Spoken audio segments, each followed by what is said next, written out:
My dear students, ఈ video ద్వారా త్వరలో జరగబోయే 10వ తరగతి పబ్లిక్ పరీక్షల్లో సాంఘిక శాస్త్రంలో అడగబోయేటువంటి 8 మార్కుల ప్రశ్నలకు ఏ విధంగా సమాధానాలు రాయాలో నేర్చుకుందాం. మొదటి ప్రశ్న, what is water scarcity and what are its main causes? తెలుగులో దీని అర్థం ఏంటంటే, నీటి కొరత అనగానేమి, నీటి కొరతకు ప్రధాన కారణాలేవి అనేది ఇక్కడ ప్రశ్న. ఇది జాగ్రఫీలో థర్డ్ లెసన్ వాటర్ రిసోర్సెస్ అనే లెసన్కి సంబంధించినటువంటి ప్రశ్న. మరి దీనికి సమాధానం ఏ విధంగా రాయాలి అంటే, ఫస్ట్ వాటర్ స్కేర్సిటీ అంటే ఏమో రాయాలి. మరి వాటర్ స్కేర్సిటీకి డెఫినేషన్ ఏంటంటే, the shortage of water as compare to it's demand is known as water scarcity. మరి నీటి కొరత అనగా అర్థం ఏంటంటే, మరి డిమాండ్కు తగ్గ నీటి లభ్యత లేనప్పుడు నీటి కొరత ఉందని చెప్తాం. మరి నీటి కొరతకు నిర్వచనం లేదా డెఫినేషన్ ఏంటంటే, డిమాండ్కు తగ్గ వాటర్ సప్లై లేనప్పుడు మరి వాటర్ స్కేర్సిటీ ఉందని చెప్తాం. మరి తర్వాత దీనికి కారణాలు రాయాలి. Causes for water scarcity, main causes for water scarcity. మరి నీటి కొరతకు ప్రధాన కారణాల విషయానికి వస్తే, ఒకటోది లో రెయిన్ఫాల్, అంటే తక్కువ వర్షపాతం సంభవించడం. భారతదేశంలో చాలా ప్రాంతాల్లో తక్కువ వర్షపాతం సంభవిస్తుంది, సో ఇది ఒక ప్రధాన కారణం.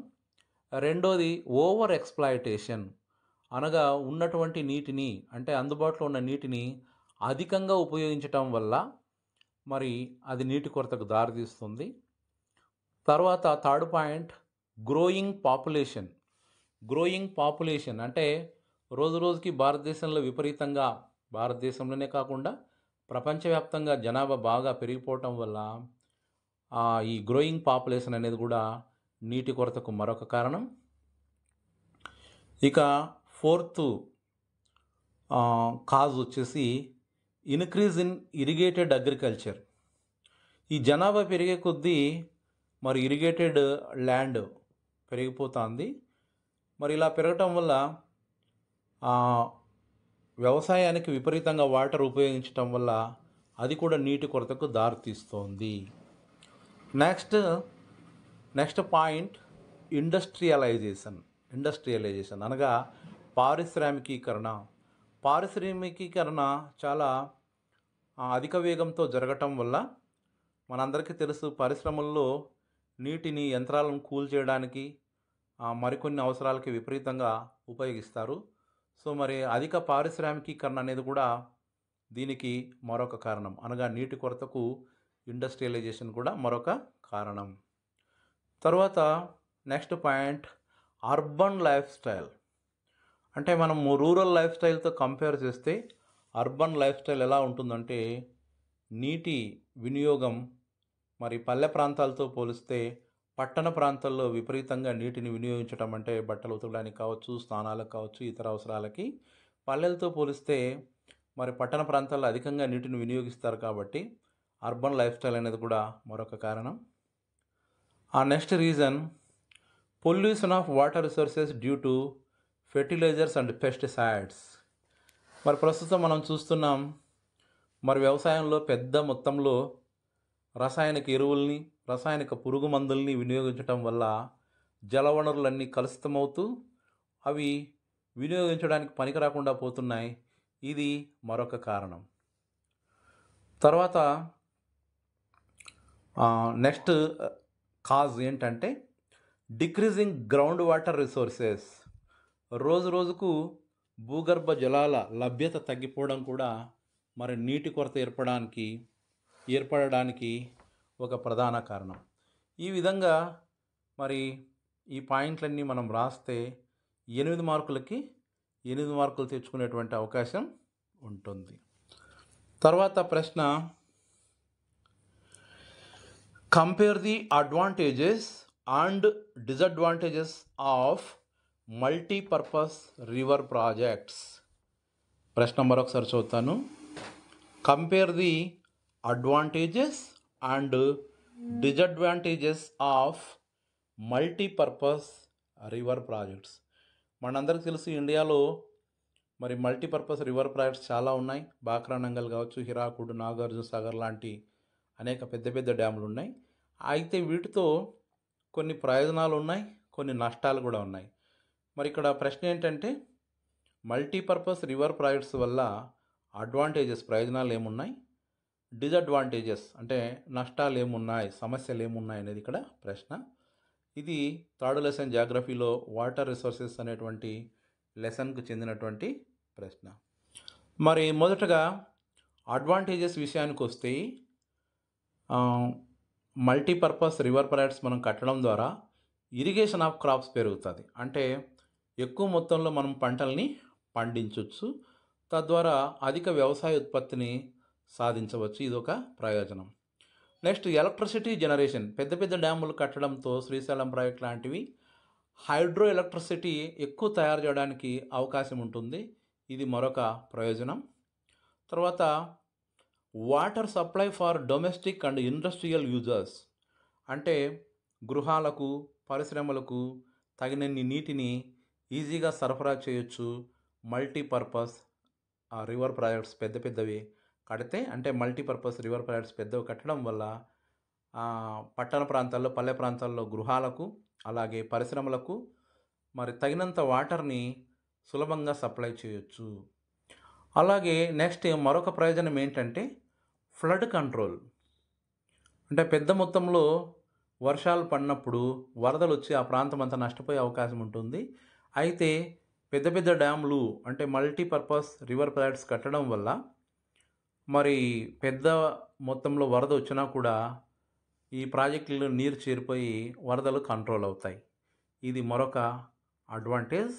అలాగే టూరిజం కూడా డెవలప్ అవుతుంది. ఇది కూడా టూరిజం మల్టీపర్పస్ రివర్ డ్యామ్స్ కట్టడం వల్ల మరి చాలామంది పర్యాటకులు ఆ ప్రాంతాలు చూడటానికి వస్తారు. ఆ విధంగా మరి టూరిజం కూడా పెరుగుతుంది. సో వీటన్నింటినీ మనము అడ్వాంటేజెస్ కింద రాయొచ్చు. అయితే ఇందాక చెప్పుకున్నట్టు మల్టీపర్పస్ రివర్ ప్రాజెక్ట్స్ వల్ల అనేక డిజడ్వాంటేజెస్ కూడా ఉన్నాయి. అంటే ప్రయోజనాలతో పాటు సమస్యలు, నష్టాలు కూడా ఉన్నాయి. మరి డిజడ్వాంటేజెస్ ఏమున్నాయంటే సెడిమెంటేషన్ అనగా ఇప్పుడు నీటిని మనము పెద్ద ప్రాజెక్టులో ఎక్కువ మొత్తంలో నిల్వ చేసినప్పుడు ఈ నీటిలో ఉండేటువంటి మట్టి కణాలు మెల్లమెల్లగా నీటి అడుగుకు చేరి ఆ ప్రాంతంలో సెటిల్ అయిపోతాయి.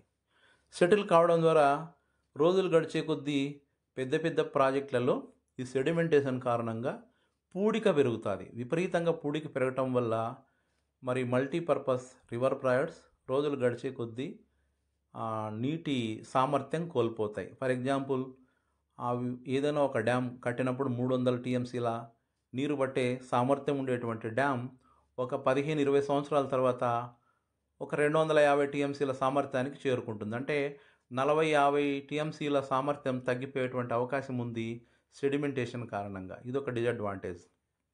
Next disadvantage difficult for aquatic fauna to migrate.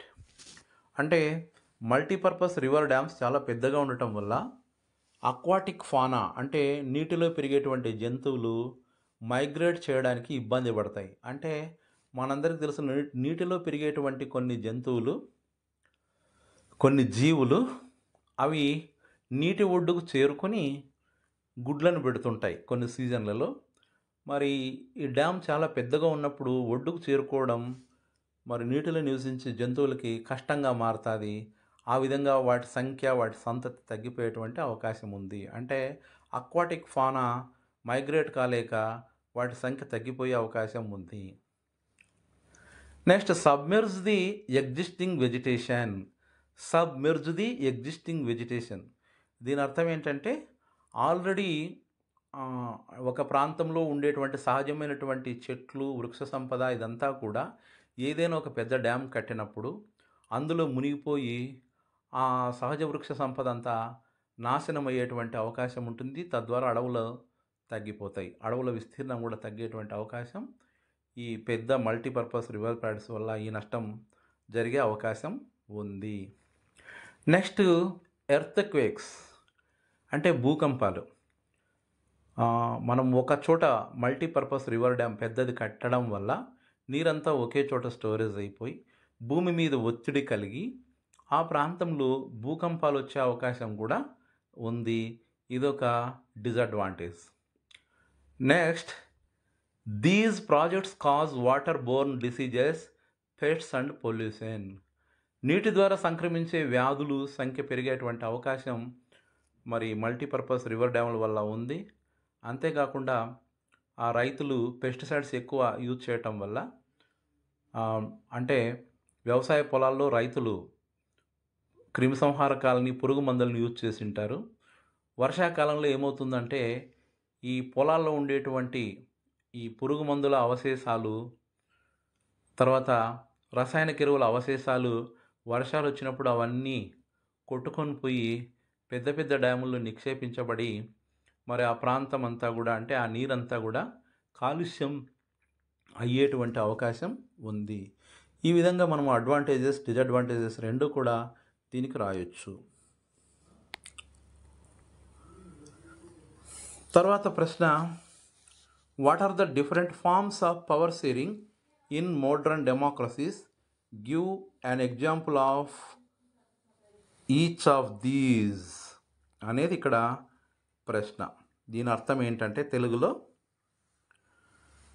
What are the different forms of power sharing? Power షేరింగ్లో అనేక రూపాలు ఉన్నాయి. పవర్ షేరింగ్లో అనేక రూపాలు ఉన్నాయి మోడర్న్ డెమోక్రసీస్లో. మరి వాటికి ఎగ్జాంపుల్స్ ఇవ్వండి అనేది ఇక్కడ ప్రశ్న. మరి ఈ ప్రశ్న పవర్ షేరింగ్ అనేటువంటి లెసన్కి సంబంధించింది. 1వ లెసన్ ఇది డెమోక్రటిక్ పాలిటిక్స్లో. మరి ఈ ప్రశ్నకు సమాధానంగా ఏం రాయాలంటే, మనందరికీ తెలుసు రకరకాలుగా మోడర్న్ డెమోక్రసీస్లో పవర్ షేరింగ్ జరుగుతోంది. First, number 1, among different organs of government. Number 1, among different organs of government. దీని అర్థం ఏమంటే, మనందరికీ తెలుసు గవర్నమెంట్లో 3 ఆర్గాన్స్ ఉంటాయి, 3 అంగాలు ప్రధానంగా. ఇవి legislature, executive, judiciary. Legislature, executive, judiciary. ఈ మూడింటి మధ్య రాజ్యాంగబద్ధంగా మరి పవర్ షేరింగ్ అనేది జరిగింది. ఇది పవర్ షేరింగ్లో ఇదొక రూపం. అంటే డిఫరెంట్ ఆర్గాన్స్ మధ్య పవర్స్ని షేర్ చేయడం అనేది ఇది ఒక పవర్ షేరింగ్లో ఒక ఫామ్, అంటే ఒక రూపం ఇది. మరొక రూపం ఏంటంటే among governments at different levels. Among governments at different levels అంటే మనందరికీ తెలుసు, మన ఇండియాలో మనం గమనిస్తే సెంట్రల్ గవర్నమెంట్, స్టేట్ గవర్నమెంట్, అలాగే లోకల్ సెల్ఫ్ గవర్నమెంట్, ఈ విధంగా 3 లెవెల్స్లో మనకు ప్రభుత్వాలు కనపడతాయి. ఈ మూడింటికి పవర్స్ వేరువేరుగా ఉన్నాయి. అంటే సెంట్రల్ గవర్నమెంట్కి వేరేగా ఉన్నాయి, అలాగే రాష్ట్ర ప్రభుత్వాలకి, స్టేట్ గవర్నమెంట్స్కి, లోకల్ సెల్ఫ్ గవర్నమెంట్స్కి అంటే జిల్లా పరిషత్, పంచాయతీలు, వీటికి వేరువేరు అధికారాలు ఇవ్వబడ్డాయి. ఇది మరొక రూపం. ఫస్ట్ ఏం చెప్పుకున్నాం, లెజిస్లేచర్, జ్యుడిషియరీ, ఎగ్జిక్యూటివ్ మధ్య పవర్ షేరింగ్ జరిగింది, అదొక రూపం. మరొక రూపం ఏంటంటే డిఫరెంట్ లెవెల్స్లో, అంటే central government level, state government, local self government, ఈ మూడింటికి మధ్యన అధికారాలు విభజన చేయడం అనేది కూడా మరొక రూపం. అందుకే మనం రాజ్యాంగాన్ని గమనిస్తే మన ఇండియన్ కాన్స్టిట్యూషన్లో union list, state list, concurrent list అని మొత్తం ఈ విధంగా 3 కనపడతాయి. తర్వాత among different social groups. Among different social groups, ప్రతి దేశంలోనూ రకరకాల సోషల్ గ్రూప్స్ ఉంటాయి. ఫర్ ఎగ్జాంపుల్ బెల్జియంలో మనం గమనిస్తే ఫ్రెంచ్ భాష, డచ్ భాష మాట్లాడే వాళ్ళ మధ్య పవర్ షేరింగ్ జరిగింది. దీన్ని డిఫరెంట్ సోషల్ గ్రూప్స్ మధ్య పవర్ షేరింగ్కి మంచి ఎగ్జాంపుల్గా చెప్పొచ్చు. అంటే బెల్జియంలో ఫ్రెంచ్ వారికి, డచ్ వారికి మధ్య అధికారాల పంపకం అనేది జరిగింది. ఇది మరొక రకమైన రూపం దేనికి, పవర్ షేరింగ్కి. తర్వాత ఇంకొక రూపం ఏంటంటే among political parties, pressure groups and movements. Among political parties, pressure groups and movements అనేది ఇది మరొకటి. ఇందులో మనం బెస్ట్ ఎగ్జాంపుల్ ఏంటంటే గవర్నమెంట్స్కి పవర్ మారుతుంది. అంటే రాజకీయ పార్టీలకు ఫర్ ఎగ్జాంపుల్ 2004 నుంచి 2014 మధ్య యూపీఏ గవర్నమెంట్ ఉన్నింది. అంటే మన్మోహన్ సింగ్ నాయకత్వంలో యూపీఏ గవర్నమెంట్ ఉన్నింది. 2014 నుంచి ఈరోజు దాకా ఎన్డీఏ గవర్నమెంట్ అంటే నరేంద్ర మోడీ గారి నాయకత్వంలో ఎన్డీఏ గవర్నమెంట్ ప్రస్తుతం మరి కేంద్రంలో అధికారాన్ని చెలాయిస్తోంది.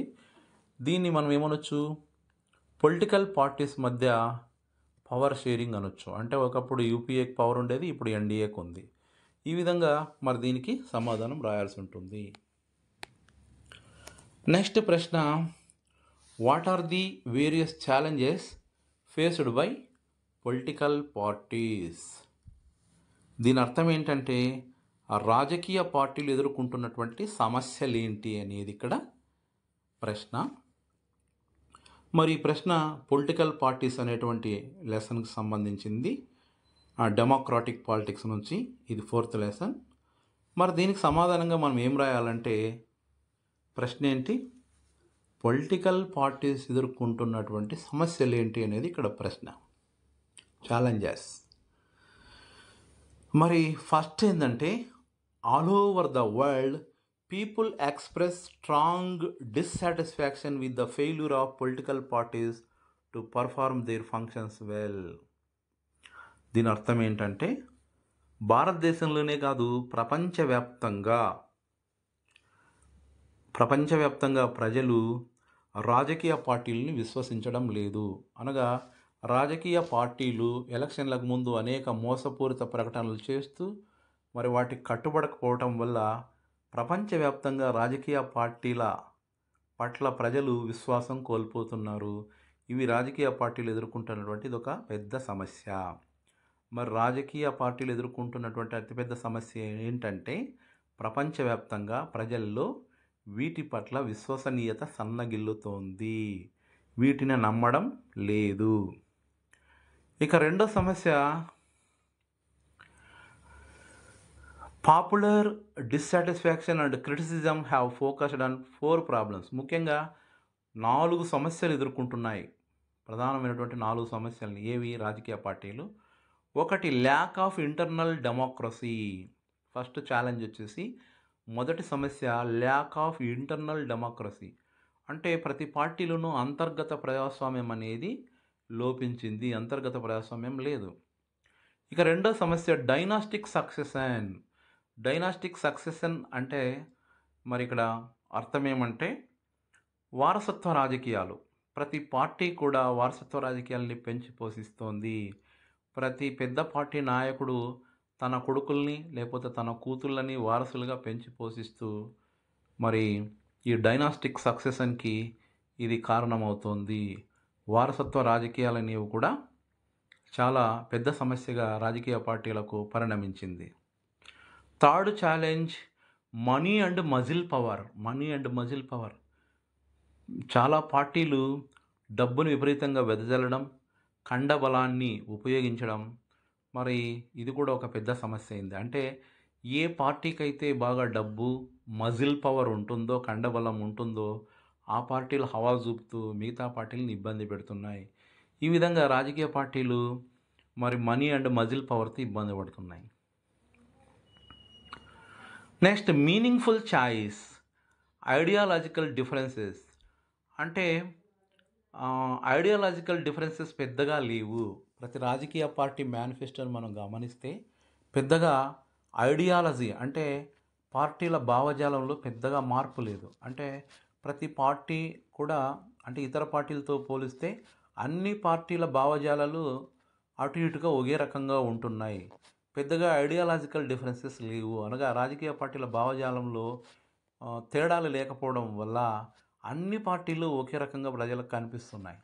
సో ఇది మరొక సమస్య.